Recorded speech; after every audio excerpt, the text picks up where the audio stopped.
why don't you do a drum solo standing on top of your drums? Everybody I knew was there. Jeff Porcaro was sitting in the front row. Put my left foot here, put my right foot around, and be standing on my bass drum. Nobody can play like Simon Phillips, and nobody can play like Jeff Porcaro. And on a few days' notice, they said, can you learn the show? Okay, we're rolling. Here we go. I'll do a slate.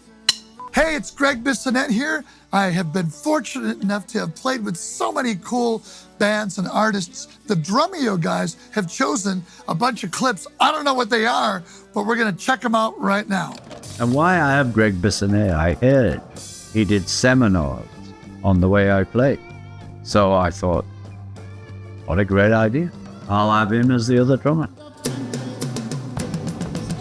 I come from a land down under. Colin Hay, Men at Work. We're pointing at each other. This is a rehearsal. Ringo's doing the thunder on his floor top. Can you hear that thunder? So cool. This is Edgar Winter's Free Ride. Come on and take a free ride. We're just rehearsing it. Learning the form. There's a break. Free ride. Oh, we're looking this way. Oh man, look at Ringo. He's looking this way. Oh man, he's so cool.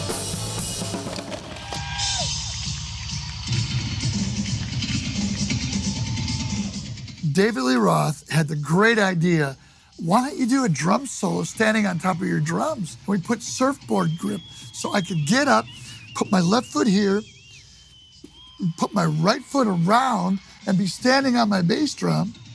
And then I could play the toms, play the cymbals, look out in the audience, throw the stick up in the air like the Yankee Rose video. Where is it? Well, I got another pair of sticks. I got another stick in my back of my spandex pants. Here's another stick. We had a Yamaha drum machine that had just come out. I would stand up and I would crash, bow. Andre, my drum tech, would go, play. So I had an undercurrent, or as Terry Bozzio calls it, an ostinato. Here's my cue. Go. So I'm standing on the bass drum throne. Now I put the foot over the toms on the surf grip.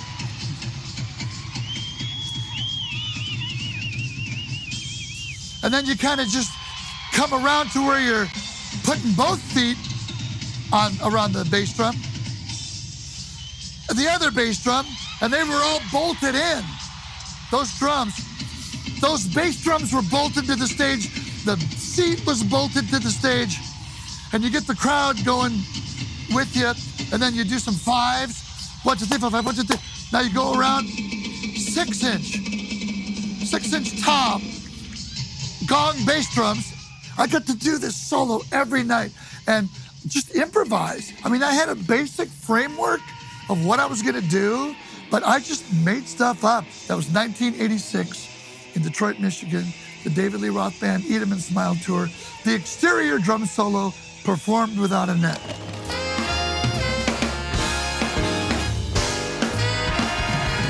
Ba-boo-da-bow. Bucket of fish. Ba-ba-doo-da. Short. Bop. Saxes. And they're in time.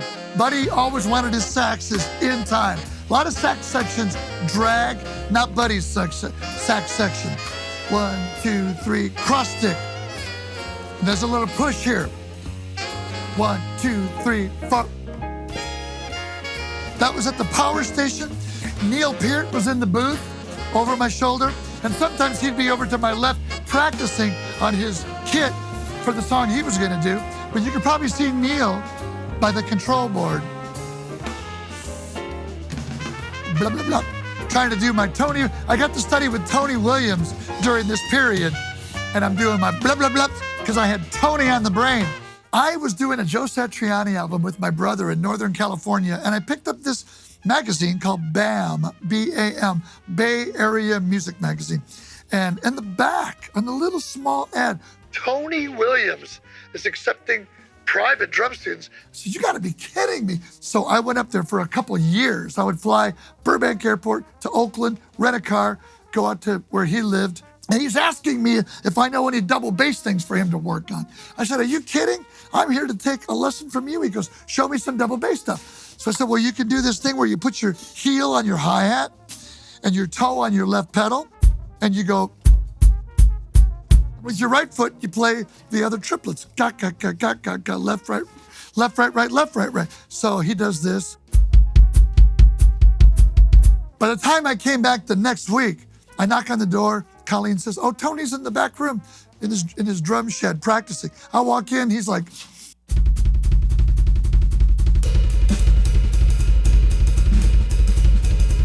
I said, Tony, how did you get that down so fast? He said, I practice a lot. Tony Williams. So fast, it was like a first. There you go, there you go. Ladies and gentlemen, the legendary Spinal Tap. Yes. Thanks very much. Spinal Tap loud enough. at Glastonbury. Yeah, man, what a blast. Skippy Scuffleton, CJ Vanston, the musical director and my great friend, got me the gig years ago. Tonight I'm gonna rock you. Tonight I'm gonna rock you tonight. Tonight I'm gonna rock you tonight. What a super fun festival to play. I've played there a bunch of times, and what a blast this was. My buddy was there, Bob Glaub, playing with Crosby, Stills, and Nash. And he said, why don't you take our bus back and we'll go back to London. So I took the bus with Crosby, Stills, Nash with Bob, and we're all talking and hanging out. Spinal Tap took their bus back, and CJ, the musical director who got me the gig, he says, bro, you should have been on our bus. I said, well, I heard a lot of great Crosby, Stills, Nash stories. He goes, we stopped at Stonehenge and took pictures. Stonehenge is, if you haven't seen the movie, this is Spinal Tap. Please see it. There was a Stonehenge monument on the stage that was in danger of being crushed by a dwarf. That tended to understate the hugeness of the object. I really think you're just making a much too big a thing out of it. Making a big thing out of it would have been a good idea. Yeah, this was called Bebop Buffet, my Dennis de Blasio arrangement. Maynard was the coolest guy, man. What a leader, what a friend, what a great trumpet player. There's my brother playing bass. My brother Matt got the gig first. There were all these great bands, and every night we'd have jam sessions. So I got to play. Everybody was encouraged to jam with each other. I got to play with McCoy Tyner. Maynard was my favorite big band. Being a trumpet minor and just loving, MacArthur Park, Chameleon, the theme from Rocky. Just loved Maynard Ferguson. So what a blast this was.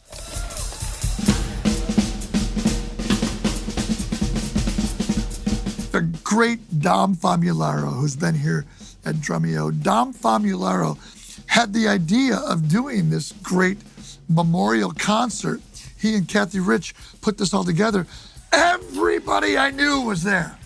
My mom, my dad, my brother, my sister. Jeff Porcaro was sitting in the front row. We kind of deferred to Louie. He said, why don't we go into a different field for some of this stuff?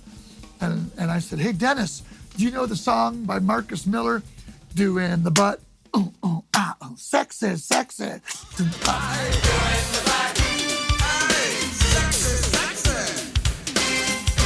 He goes, yeah, that's a great groove. I love that song. So Louie's going, let's do it. So we went into that groove. Let me play it, and you'll get an idea what's going on.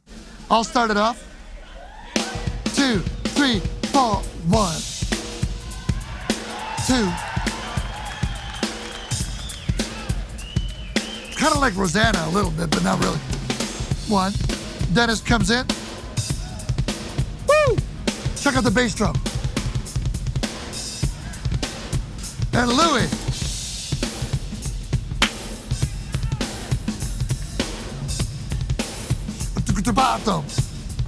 Now we trade.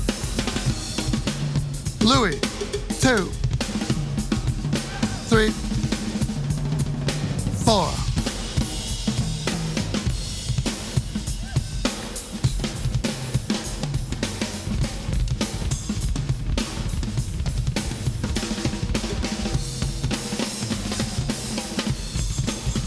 We were doing 8s there.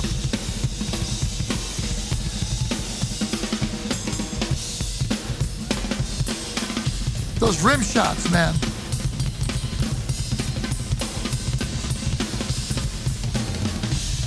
Okay, one thing at the end, Louie said, hey guys, why don't we do a little vaudeville, a little shtick? 1, 2, 3, 4, ba-do, bo, bo, bo, ba, ba, ba, bow. 1, 2, 3, 4, ba, ba, ba, ba, ba, ba, ba, bow. Du groupe Toto!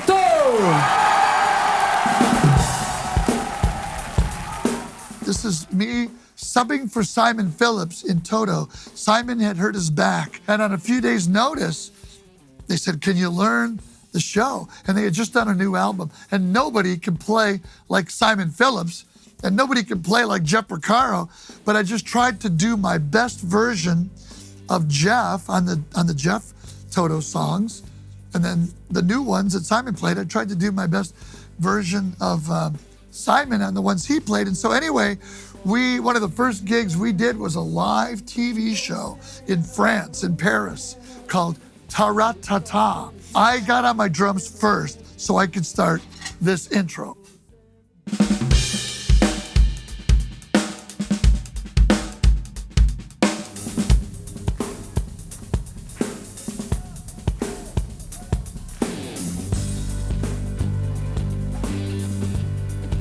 Mike Porcaro, what a groove.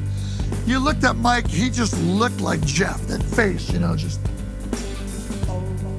Steve Lukather, dear, dear friend. He's in Ringo's All-Starr band with me. We do this song with Ringo every night. Breakdown. Mike would say, take it to church. Like gospel-y. I was playing cross stick. I think Jeff played. But I was playing cross stick, we brought it down a little.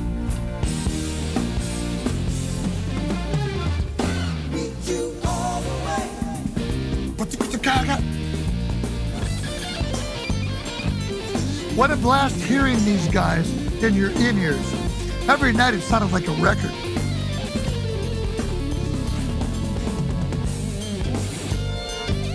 Check out this ending. Every band needs an ending. How are we gonna end this, guys? Let's do this. Let me make a note of that. That's not your normal ending.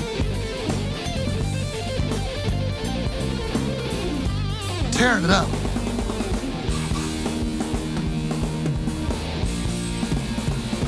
Some blush this.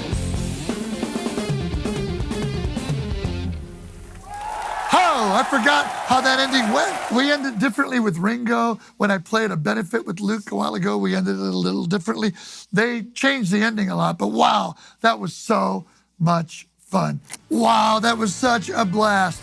Revisiting some of those performances and shows, tours I've done. Man, oh man, what a great, great time. I hope that you enjoyed that as much as I enjoyed revisiting that stuff. See you on the next one.